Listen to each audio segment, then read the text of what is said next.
Lelong. Assalamualaikum bang. Ya bang, Waalaikumsalam. Bang, tanya sikit ni ramai-ramai kenapa bang? Oh, ni tengah beratur bang. Kita buat IP hour 1 jam pukul 5 sampai pukul 6.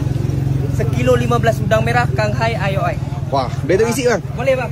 Tengok bang. Buah fresh lagi bang. Fresh lagi. Ni udang merah Ha. Udang merah. Sini sekilo 15. Sekilo 15 kita buat IP hour 1 jam saja, pukul 5 sampai pukul 6. So selebihnya pukul 6 tu harga biasa 29. Market kat luar ni bang 35 ke atas. Kita jual sekilo 29 je. Kalau hari biasa 29 je. Hari biasa 29. Dulu tengok isi dulu, padu tak padu. Oh, tu barang dia. Wow. Market dia harga 45 ke 50. Ni kita jual 35. Kalau kau nak murah lagi, kau follow je. Bobok budak Johor satu. Satu bakul banyak macam ni. Ni buah jackpot macam ni, buah jackpot. Satu bakul 100.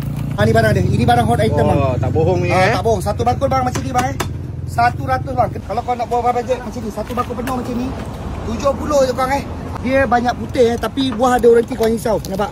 Ni barang dia. Nampak isi putih kan? Pukul 5 sampai pukul 1 pagi lah. Tapi tengok pada stok buah. Boleh Waze ataupun Google Durian Gobok Budak Johor dekat Taman Dahlia Tampoi.